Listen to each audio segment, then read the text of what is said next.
એ માતા પિતાને ધ્યાનમાં હોય તો કોઈ વાંધો નથી.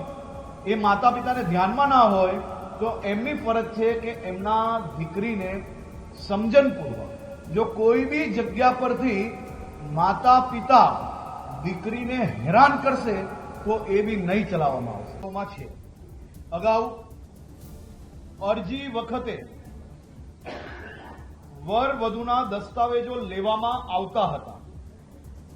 દસ્તાવેજો અપૂરતા હતા અને વર વધુની હાજરી વિના લગ્ન નોંધાઈ જતા હતા. ચકાસણી ખૂબ જ મર્યાદિત હતી. અગાઉ ગ્રામ્ય લેવલે તલાટી પાસે સત્તા હતી. નોંધણી પ્રક્રિયા તલાટી લેવલે પૂર્ણ થઈ જતી હતી. હવે નવી પદ્ધતિમાં દસ્તાવેજો જે છે એની ચકાસણી વધારી છે. વર વધુની હાજરી અનિવાર્ય બનાવી છે, જેથી બોગસ લગ્ન નોંધણી આપણે અટકાવી શકાય. રજીસ્ટ્રેશન પ્રક્રિયાની મંજૂરીની સત્તાઓ તલાટી ઉપરી અધિકારીની તાલુકા કક્ષાએ આપવામાં આવ્યા છે. ગ્રામ્ય કક્ષાએ રહેતા અરજદારને તાલુકા કક્ષાએ જવાની તો બી આવશ્યકતા નહીં પડે. આપણે નિયમો કડક કર્યા, પરંતુ લોકો હેરાન ના થાય. જે લોકો જનરલ એટલે કે વિધાનપૂર્વક લગ્ન કરતા હોય છે, માતા પિતાની મંજૂરી જોડે કરતા હોય છે, અને સામાજિક લગ્ન જે કરતા હોય, એવા લોકોને બી ખોટા ધક્કાઓ ના ખાવા પડે. અને સામાન્ય રીતે પ્રેમ લગ્નમાં બી જો કોઈ લોકો પોતાની ઓળખ ખોટી નથી બતાડતા, એવા લોકોને બી ખોટા ધક્કા ના ખાવા પડે એવી બી ચિંતા કરી છે. હાલમાં જે નવી પદ્ધતિ છે એમાં નોટરી જે કરીને આપે છે એની જવાબદારી બી ખૂબ ગંભીરતાપૂર્વક બનાવવામાં આવી છે. એ નોટરી તમામ લોકોની હાજરી વગર જો સિક્કો મારશે તો એની ઉપર બી કડક પગલાં ભરવામાં આવશે. એના પછી જે અરજી હાલમાં જે તલાટી પરમિશન આપતા હતા, લગ્ન રજીસ્ટ્રેશન કરતા હતા, એની બદલે તલાટી હવે અરજીને સ્વીકારશે, તમામ મુદ્દાઓ ચેક કરશે અને ઉપરી જે અધિકારીઓ આપણે અલગ અલગ જગ્યા પર જે જવાબદારી આપી છે તેને એ તમામ ફાઇલ એ ઉપર મોકલવાની રહેશે અને ઉપરી અધિકારી દ્વારા એ લગ્ન રજીસ્ટ્રેશન કરવામાં આવશે. આની અંદર માતા પિતાનું આધાર કાર્ડ બી લઈએ છે, માતા પિતાના ટેલિફોન નંબર, એડ્રેસ બી આની અંદર લેવામાં આવે છે, જેથી લગ્ન નોંધણી જ્યારે કરવામાં આવે એટલે કે જ્યારે અરજી આપે છે લગ્ન નોંધણી માટેની, તે જ દિવસે લગ્ન નોંધણી કરનાર દીકરીના માતા પિતાને આ સંપૂર્ણ ડિટેલ એમના ઘરે મોકલી લેવામાં આવશે. એ માતા પિતાને ધ્યાનમાં હોય તો કોઈ વાંધો નથી.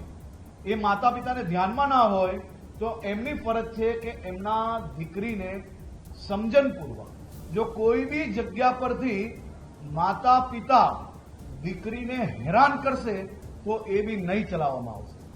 દીકરીને સમજણપૂર્વક સામાજિક રીતે સમજાવે એ એમની ફરજ છે, એ એમનો ધર્મ છે અને એમાં અમે બી સહયોગી છે.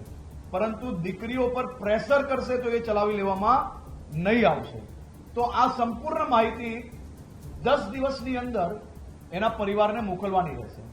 1 મહિનાની અંદર આ રજીસ્ટ્રેશનની જે પ્રક્રિયા, જે નિયમ છે આપણો, એ નિયમ પ્રમાણે આગળ વધવામાં આવશે.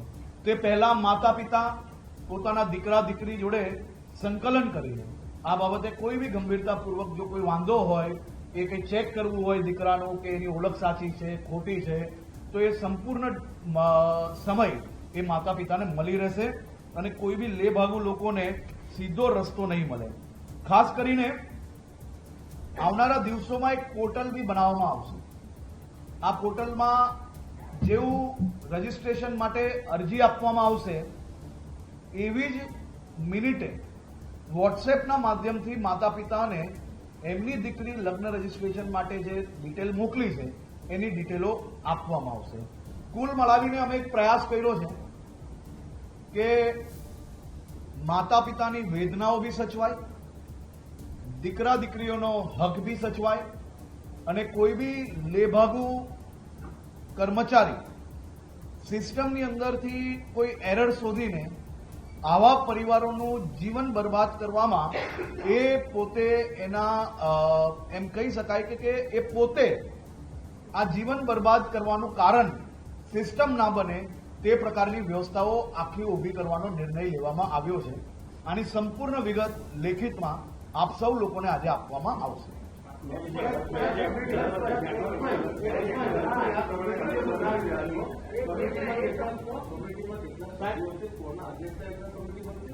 બીજો પ્રશ્ન એ છે કે ઓનલાઈન જે સર્વિસોનો મંગાવ્યા છે આરોગ્ય વિભાગ એ ક્યારથી શરૂ થશે ને ક્યારે પૂર્ણ થશે તારીખ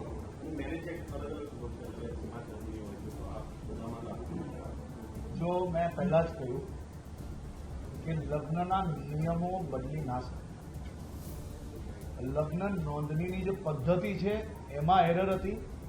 એ એરરને સંપૂર્ણ રીતે બદલીને એને કવચ બનાવવામાં આવ્યું છે કે માતા પિતાની વેદનાઓ બી સચવાય અને યુવાનોનો હક બી સચવાય. આ બધા જ વિષયોને સમજીને એક કોમ્પ્રિહેન્સિવ આપણે કહી શકાય એવું આ પદ્ધતિ બનાવવામાં આવી છે. બે સવાલ છે મારા પરથી. પહેલો સવાલ એ છે કે અગાઉની જે પદ્ધતિ હતી એની અંદર પણ ફરજીવાળો થતો હતો. આની અંદર પણ થવાની શક્યતા છે. જો ફરજીવાળો થયો તો કોની જવાબદારી રહેશે, એને શું સજા રહેશે, એવું કઈ અત્યારે જે લેવલ પરથી કોઈ ખોટું કરે એ લોકો પર કાનૂની કાર્યવાહી કરવામાં આવશે. અને બીજો વિષય કે આ જે પદ્ધતિ આપણે નક્કી કરી છે તે માટે 1 મહિનાનો સમય લોકોને આપણે આપ્યો છે. તમામ સામાજિક સંસ્થાઓ હોય કે યુવાનો હોય એ પોતપોતાની લાગણી દર્શાવે છે. હવે બીજો જવાબ, પહેલા એવું હતું કે કોઈ પણ જગ્યાએ એ નોંધણી થઈ શકે. શું આની અંદર એવો કોઈ સુધારો કર્યો છે કે આધાર કાર્ડ વર્ગ કે વધુનું જ્યાંનું એડ્રેસ હોય એને સરાઉન્ડિંગ એરિયામાં જ નોંધણી થાય કે ગમે ત્યાં થશે? સામાન્ય રીતે ભારત એક દેશ છે અને એની અંદર આપણા રાજ્યની અંદર કોઈ બી નોંધણી કોઈ બી ખૂણે કરે પરંતુ એના પરિવારને આ માહિતી પહોંચાડવી. હાલ સુધી શું હતું કે બહાર બોર્ડ પર તલાટી લગાડી દેતા હતા, પરંતુ હવે એ કારણોસર ઘણા લોકો ફાવી જતા હતા. એ માહિતી સીધી આપણે એમના ઘરે મોકલીએ છીએ.